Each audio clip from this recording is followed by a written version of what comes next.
Yeah. Oh, look around. Hello. Good morning. How are you? Well, how do I look? Totally fine. I'm here. You say hi to Mel. Hi.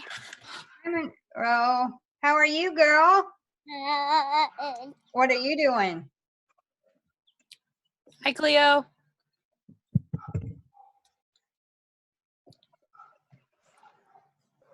Are you driving? I'm not driving. Brock's driving, but we took Lily to her last appointment and then he had to drop off the camera, so he's like talking to one of his coworkers. So I was like, I'll call in while we're on the way home. There you go. Hi, all. Hi. Hi. Hello. It is beautiful Well, hi here there, Brock. today. Hi, Brock. Hi, Brock. Say hi. Hello, everyone. Hello. Where are you guys headed, Cleo? Back home. Oh, back out. You took Lily this morning. Yeah, it was her last appointment today. Ah, gotcha. Hi, Mom. Hi, Rig. Your hair's curly. Hi, Mom. I got curls today. I like it. It's all right. I think I'm gonna go outside. Is it nice out, Shell? Oh my goodness. I was it's just so outside. beautiful. We already went on a bike ride and everything. I'm like, let's get out before it storms this afternoon. That's what it's here too. So I'm sitting outside too. Same deal. This is where I I'm went. gonna move outside. Yeah, that's kind of that. You go take it. Everybody. Turn it off. Are you gonna? Is Liz coming? Or is Kristen? No. and Liz? Kristen just got on. Shani is sick, and Liz has she has training today, so she won't be here. Hola. Hey, and before I forget to tell you, I won't be here Thursday because I'm traveling up to come see Gammy. So I'll Okay. be in my car probably at that time. I Well, won't we'll be here record it for Thursday you. either. You won't either, Cleo? No, I have to go to work tomorrow, Thursday and Friday. Oh, you have to go Thursday now too. Into work, yeah. Did you go yesterday? Yesterday afternoon. How'd that go? It was fine. I don't want to go anymore. I want to stay home and work forever. Yeah. That probably will happen for some people. I think that they'll change how we work maybe. I don't know. Well, if you think about it, it's like a huge, for some places, if they can make it work, that's a huge cost savings to not have a facility to pay for, and then people aren't commuting, which means less crap in the air, which is great. Yeah. Hi, Monroe. Oh, what are you doing? Hey, Ren. Hey, How are you? I'm good. I'm gonna try this outside, but I don't know how good my connection will be. You're already getting a little robotic. Weird. Am I? Shoot. Well, just give it a go. Just try it. All right, are we ready? Ready to get Oh, started? hey, one thing, so I don't forget to tell you guys, which I'm sure Renee already knows this, but so Mary Lou is home from the hospital. Oh, great. Oh, wow, nice. So our prayers from Thursday, yeah, she's home. So I didn't want to Good forget. job, Kristen, with your prayer from Thursday. You brought her home. Yeah. Even though it Bringing got cut short. Remember? It got cut Yes, off a yeah. little bit. I was like, and goodbye. Hey, Ellie. Is that Brock driving? Hey there, bud.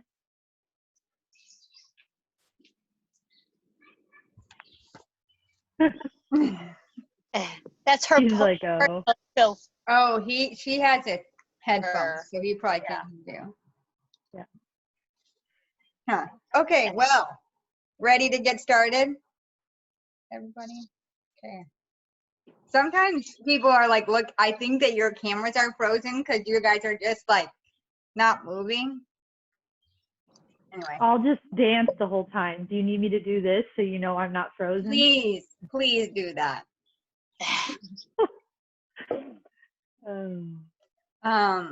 So I'm going to pray and we'll get started. All right. Oh God, thank you for this beautiful day and these wonderful ladies who all happen to be family, which is great. And their hunger and willingness to get to know your word and to understand you better and to grow in relationship with you and as an example of you in the time that they have at home right now. And God, I pray that you give us open hearts and minds and eyes today to listen to your Holy Spirit and to really just be able to understand the words of Paul and for that to help you bring life change. And yeah, I know that I really need this message, and it's really helping me to be, or challenging me to be a better version of you. And I pray that for all of us, and that yeah, we can just really gain from this time and bring glory and honor to you. Amen. Amen. Okay. Any thoughts on last week before we move on? I wanted to kind of not do a huge overview, but like a little bit of like just like, okay, catch up to where we are right now, if that's okay. So on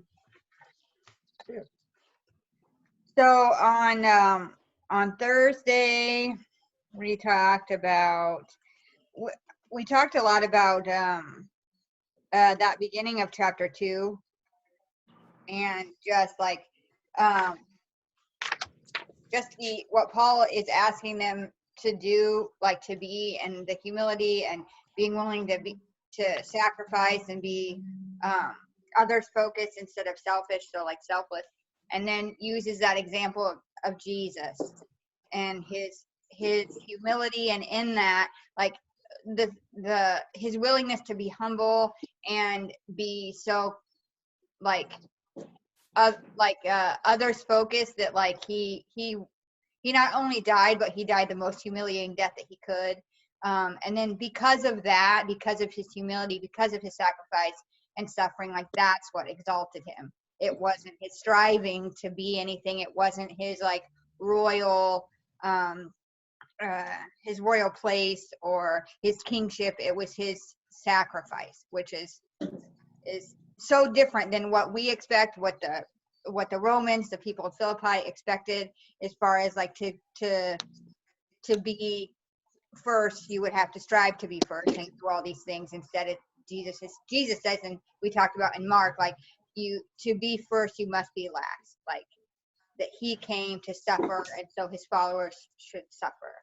I mean, suffer as in like sacrifice for other people. Anyway, so that's pretty much what we talked about on Thursday. Any other thoughts? And then we kind of talked about, like, we kind of ended it with like that figure of speech where it says, where Paul starts giving more of commands, and he's saying, don't complain or grumble, do everything without grumbling or complaining. And then he says, that's what's gonna make others kind of see you and you shine as lights in this world, holding fast to the word of life. That's kind of where we ended on Thursday, right? Okay. So we're gonna pick up right there after that. I think we actually did talk about poured out as a drink offering, because yeah. we talked about that. So I think we closed with 18 because Okay, you yep. said it was kind of a natural stopping point where we could pick up where he starts to talk about Timothy and these others, Mm-hmm. these other Oh. folks coming. Stay here. Yep. So in verse 19, like Kristen said, like Paul gives like this kind of clear transition, or he goes into a clear transition here. He's to talk about Timothy in verse 19. So what can we say that Paul says about Timothy? Did anybody look into that at all? I mean, we can go through it together. It's fine. I didn't know if anybody had any thoughts first.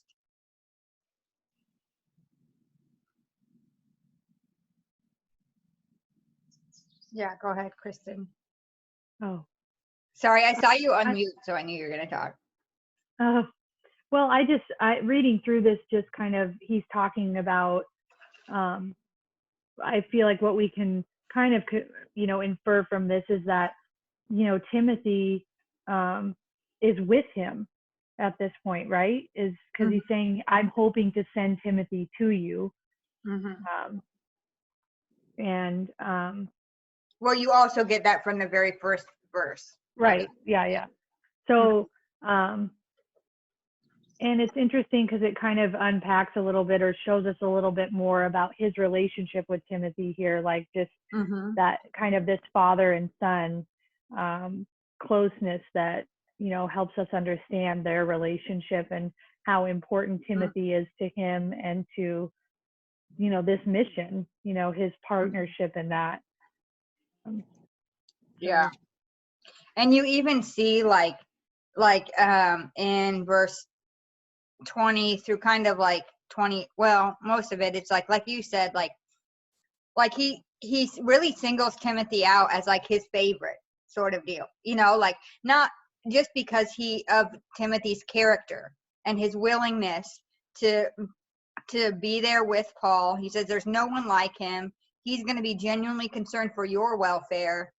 Everybody else seeks their own interests and not those of Christ, but Timothy's proven worth. So they already know Timothy.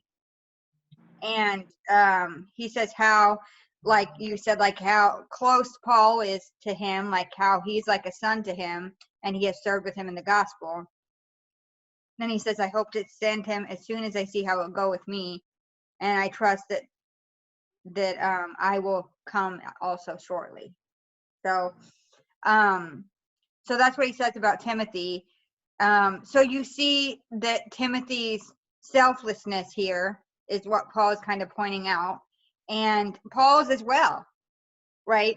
Because you see that he's saying that how much of a help that Timothy has been to him. And if you think about it, well, if you know much about, which I don't know how much we've talked about, like the prison system in the first century in that time in that area, but it wasn't like it is today, where like there's a prison that you go and you have food and you have like all these things, clothing, and they don't provide anything for you like that in prison. Then they provide nothing for you except for shelter. That's it. But your family or your friends, they provide you food, they provide you money, they provide you clothing, or you die in prison. That was what the prison systems were like back then. So for Paul to be willing to send his like closest friend or partner in spreading the gospel that has helped him and been selfless with him to somebody else is a huge act of selflessness for Paul. Does that make sense? Okay. So that's pretty much all we have, except for verse 23 kind of, or 24, I guess, where Paul says that he wants to come shortly to see them. And we don't really know specifically if that ever happens. We don't have anything like biblical that says that Paul is released from prison here in Rome and then goes to this area where Philippi is, and then is imprisoned again. That's a belief, is that he's released and then until like the persecution of Christians gets really bad after the burning of Rome, and then that's when he's imprisoned and then martyred later on. I have it here, just a second.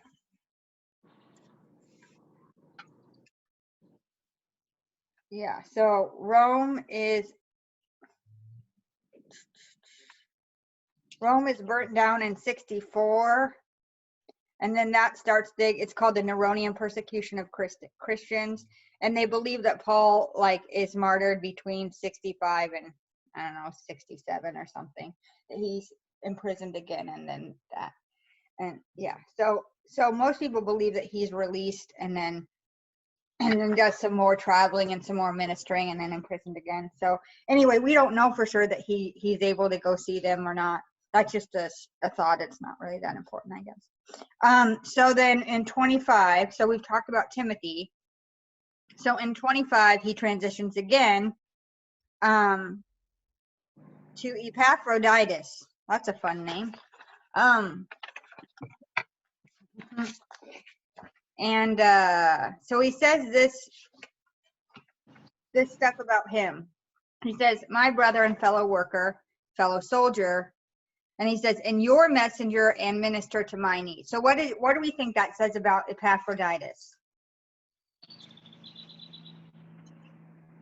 He's from Philippi. Right. He's saying my brother and fellow worker and your messenger and minister to my need, meaning he's coming from them to be a helper to him. Mm-hmm. So they know him well then. He's from there. Right. Yeah. So they know Epaphroditus, and it sounds like they've sent him to help Paul. So we already learned earlier in the letter about their partnership with Paul. So this may be part of their partnership with Paul, is sending someone on their behalf to help him and to care for him while he's in prison. So then verse 26, for he has been longing for all of you and has been distressed because you heard that he was ill. So he was ill near to death, but God had mercy on him, and not only on him, but on me. And then he says that he's going to send him so that you can rejoice at seeing him again and that I may be less anxious. So that he's saying, receive him in the Lord with all joy and honor such men, for he nearly died for the work of Christ, risking his life to complete what was lacking in your service to me. And that's what he says about what can we learn about, what can we take away from this? Like, how do you interpret this from their perspective about what he's saying here about Epaphroditus? I wish there was like an easy nickname for him because his name is so long. Let's just call him Epi. Epi? Yeah, there we go. Epaph? Epi sounds like one of those allergy pins.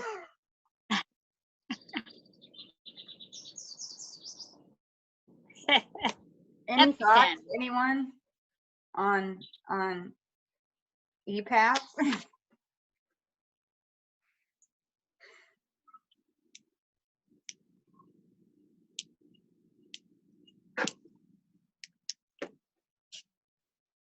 Renee? Any thoughts on EPAF? Ren's like, I don't even have any clue what we're doing. Who is EPAP? Mom's like, what? Who? Oh. Oh, that's funny. Sorry, Hey, I'm kind of working and doing this. I got to get something done, so I'm doing both. Go ahead, Amy. I can't hear you. I would say EPAP. Can you hear me? You're a little broken. Is everybody else good? Is it just me? Can you guys hear me? No? Nobody's saying anything, but people Can are you giving hear me me, thumbs Go up. ahead. Yep, I can hear you, Amy. Oh, okay. I was just gonna say that he's faithful and committed. Mm-hmm. Hey. Sorry, the dogs. Oh, you're fine, Shelby. You're on mute.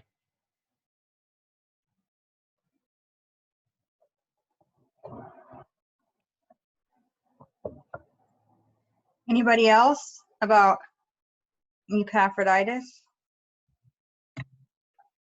It's hard to know, really. I mean, we know that he's been ill.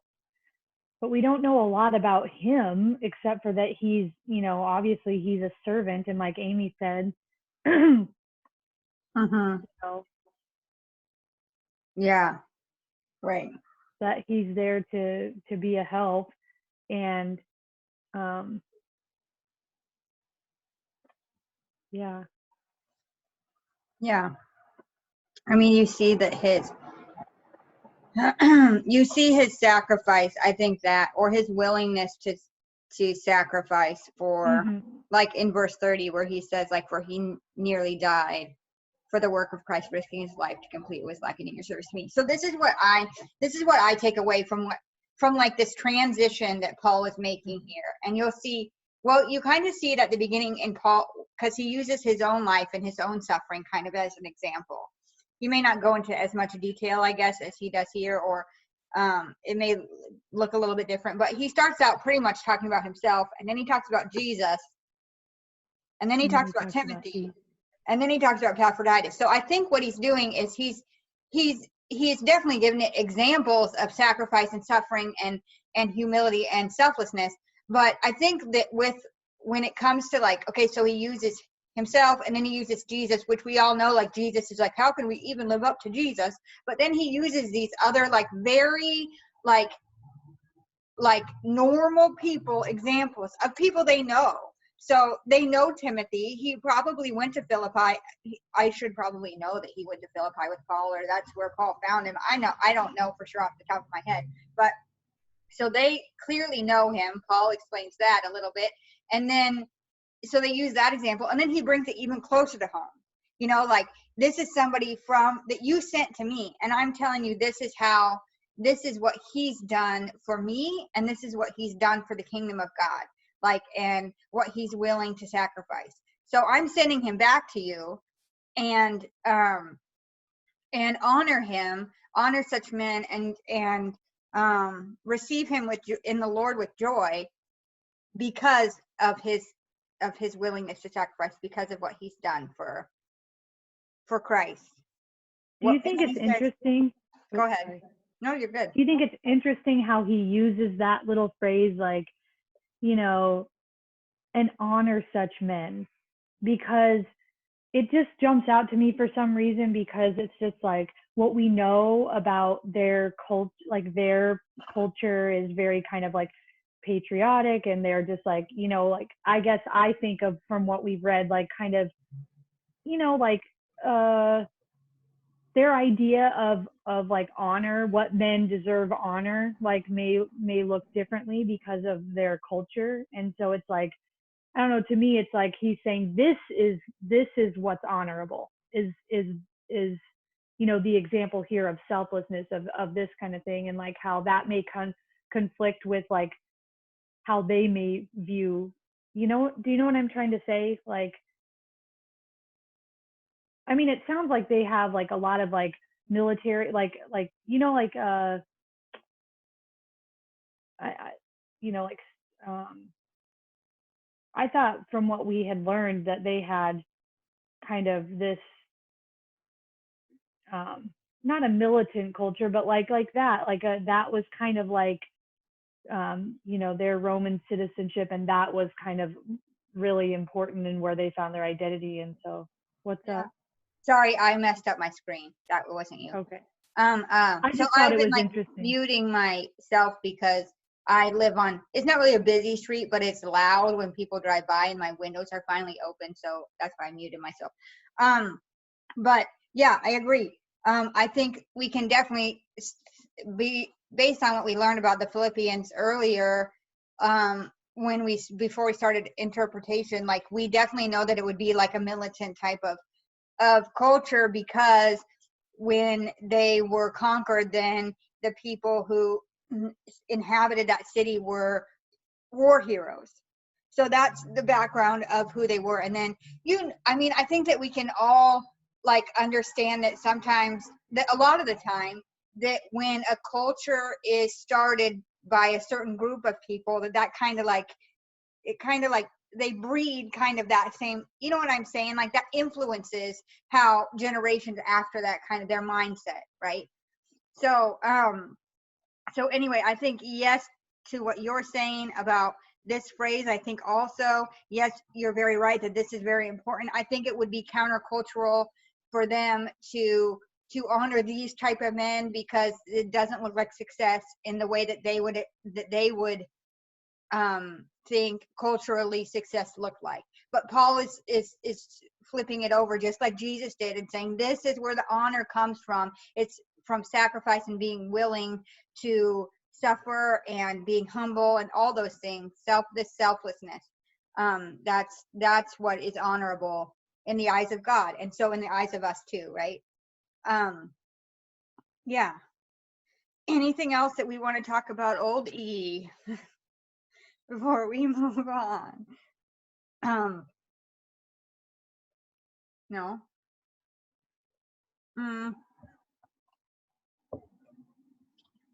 So I just think that verse 30 is like interesting because he's like, he nearly died for the work of Christ, risking his life to complete what was lacking in your service to me. So it's like almost like if you didn't already get it, I'm gonna just like push, you know what I mean? Like he just uses this, like he did this, he risked his life for to provide service that you were supposed to, you know what I mean? Does that make sense? Can somebody put it maybe in a better way? I don't know. But is that making sense? I think it's just interesting because I'm not sure exactly, like, to me it sounds like a diss. I mean, he's kind of like, you're slacking a little bit and he's kind of making up for your slack here. Yeah. You know, that's kind of how I take it. And it's like, and it's almost like you wonder if it's part of what he's saying here is like, he's getting it. Like, he's getting it. He's getting the selfless thing, the service thing, the suffering thing. He's understanding it and he's doing it.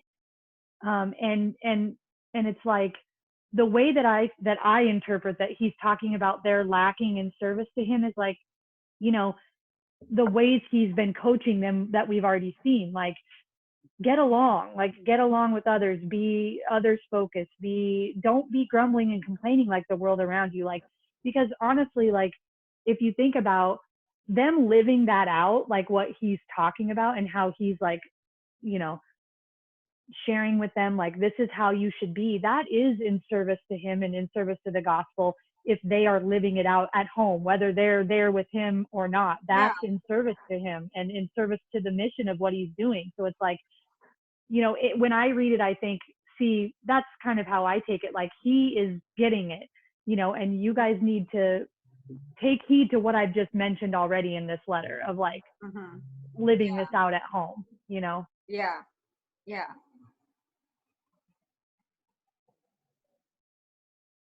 That's interesting. I think that's an interesting way to look at it too. Yeah.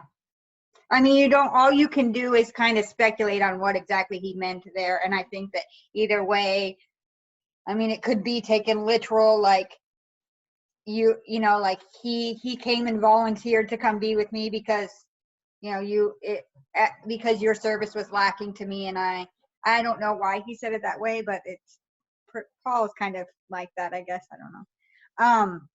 But interesting. I think that we learn a lot from what Paul is trying to come across by these different examples, what Paul is trying to say to them. And I think especially with this from Epaphroditus, that Paul is saying, if he can do it, you can do it. Like he mentioned that in the beginning of chapter 2 with Jesus. He says like, have the same mind of Christ, which is yours. Like because Christ did this, you can do it too because he's in you. And I think that is kind of what he's saying here. Like, I'm sending you back, Epaphroditus. Watch him. Like, look at how he doesn't say that here. We'll see it a little bit later. But like, I think that like he's setting up these like examples, and he says, I'm going to send Timothy to you too. Watch him. You know, like these are examples of what I'm expecting from you, what it looks like to live a life worthy of the gospel. Right. So now we can take it into chapter 3. Woohoo! Okay, so this I think is where there's like a clear transition from he kind of into like he gave all these examples and more of this like theological stuff, and now he's gonna just, for the most part, just gonna not nail them, but like just like really give them some advice or some application, like how what do then I expect from you. So we're gonna see a lot of commands starting in chapter 3. So he says, finally, my brothers, rejoice in the Lord. To write the same things to you is no trouble to me and is safe for you. So he's pretty much saying, I've already told you multiple times to rejoice, and I'm going to keep telling it to you. And then in verse 2, we get this list of kind of commands and these different people or groups of people that he talks about. Look out for dogs, evildoers. Sorry about the traffic. Is that really annoying and loud? Okay. And then he says, look out for those who mutilate the flesh. So I want to talk about these 3 things. Dogs, I'm not really sure. Any ideas about who the dogs are? I mean, not literal dogs. Look out for evildoers.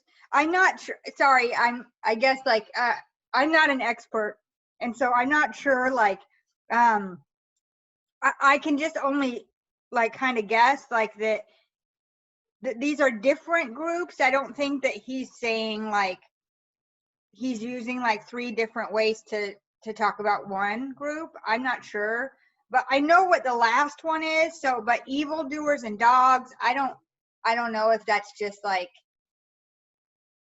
maybe it's like the people that he was talking about in the beginning that like were preaching the gospel, but not out of rivalry and envy, that sort of deal, when we did the contrast between former and latter. Any ideas about like the dogs or the evildoers? Go ahead. I don't think, I mean, I don't know exactly who it would be, but I think it would be interesting to know kind of like, and it may shed some light on like who it could be or who we may be talking about, to understand like, you know, like dogs in that particular, like how did they view, you know what I mean? Like how were dogs viewed? Like what were they? I mean, obviously it's not like we have dogs, you know, and all that kind of thing. So it's like, I think it would be interesting to know like a little bit more about that, because I feel like it could shed some light on like who he's talking about based on like what were dogs like in that culture. Like in a lot of cultures, even still today, dogs are wild and scary, like, and just, you know, they are just roaming about, and you know, it's, you know, I mean, I don't know, I'm just saying, Yeah. it may be interesting. So there's Okay, this so- article I just found. Oh, go ahead. But it says there's a lot that it goes on different passages where the word dog is used. And it says, in the final analysis, we must understand the term dog within the context of 2 covenants. You are either inside or outside of the covenant. Huh. So it's kind of like you're an outsider. You are not a follower of Christ, is what it seems like that the dogs are referring to. Yeah, that could be it. That sounds a lot like, so there's a part in the Gospels where Jesus refers to like a woman as The Canaanite woman as a yeah, dog. dog. Mm-hmm. So she's a Gentile, so that makes more, the in and out would make more sense in that like aspect or that comparison, because Jews were in at that point in time and Gentiles were out. Does that make sense? So if you were a Jew, like you were in, you were the chosen people, you were the people of God. Everybody else, according to a Jewish mindset, was out, was not a part of the people of God. So that's kind of where dogs comes in there. Does that make sense? Yeah, that here- makes sense. I just still feel like I don't understand necessarily the use of dog for that, and for that particular, even, do you see what I'm saying? I understand the in and out and whatever, but why dog for that particular? Like, why does Jesus use the word dog? Yeah, like what does dog mean, in or out? Like why dog? Like why referring to it as a dog? Just because they were filthy, or they were like back then, like they were unwanted, and they were like, people didn't have, dogs were like not welcome. Dogs were outside. Yeah, they weren't pets.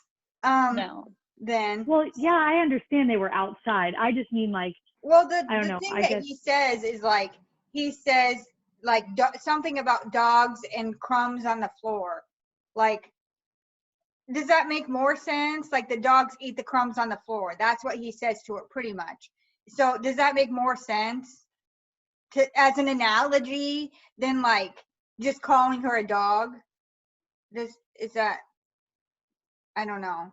But that's not what I don't think that really applies here. I think, so this is what I have. I looked it up in my little homework. You can't see it really, but to see if I did like a build on this, and I did. So here's what I have. Dogs are opponents traveling. Dogs are opponents. Sorry, I'm struggling to read my own writing. They are traveling Jewish Christian teachers who want to circumcise, my bad, Gentiles. They're also cynic philosophers. Oh, it says cynic philosophers were regularly called dogs, and that's from the IVP Bible Background Commentary.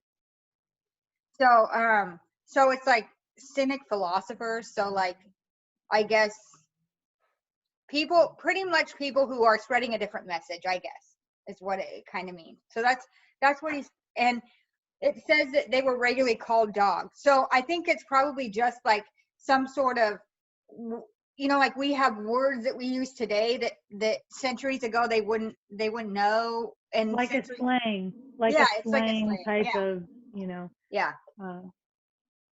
I think that's interesting though, the cynic philosophers that's just an interesting thing. Like, to think about the message, and it sounds like they were trying to travel around and circumcise Gentiles. No, that's another part of it. That's not the circumcision. That's the last thing where it says those who mutilate the flesh. Sorry, it was kind of confusing in my writing. So we'll talk about that in a minute. So we can just assume that dogs is like a slang for cynic philosophers. If you want to know more about cynic philosophers in the New Testament, Colossians is a really great book for that. I'm just throwing that out there. Like the background information on that talks a lot about that kind of mystic philosophy stuff that was like infiltrated in that area at the time. Interesting. Anyway, so back to the list. So we look out for dogs. So people that are kind of spreading a different message, traveling around. Evildoers, that seems self-explanatory. And then those who mutilate the flesh. So we're going to talk a little bit about what this means, because so if you know much about Jewish culture, okay. So when the Jews were exiled, I'm just backtracking to give context so that it's because a lot of people don't understand this or don't know this. So when the Jews were exiled from Israel, and they were taken to Babylon, they couldn't do Jewish practices like they were used to, like a lot of the different things that were part of the law in order for them to worship God. And so they had to kind of... Mel, can you explain when this was so it makes a little, you know what I mean? Like, I mean, like in the context of like... Yeah. Okay, so the exile happened in, I don't remember the date. I should know it. I forgot. Sorry. But it was during Kings, in the time of Kings. So hundreds of years before Jesus, the Jews, or the Israelites at the time, they broke the covenant with God so much that God finally was like, okay, your time's up, pretty much. I've given you, and I don't want to say this to make God look not gracious, but the relationship that God had with the Israelites is very different than the relationship that God has with us. If you know much about the difference between Old Testament and New Testament, means Old Covenant and New Covenant. So the Old Covenant that we have less than 1 minute. So I'm going to pause and stop and then just get back on. Okay.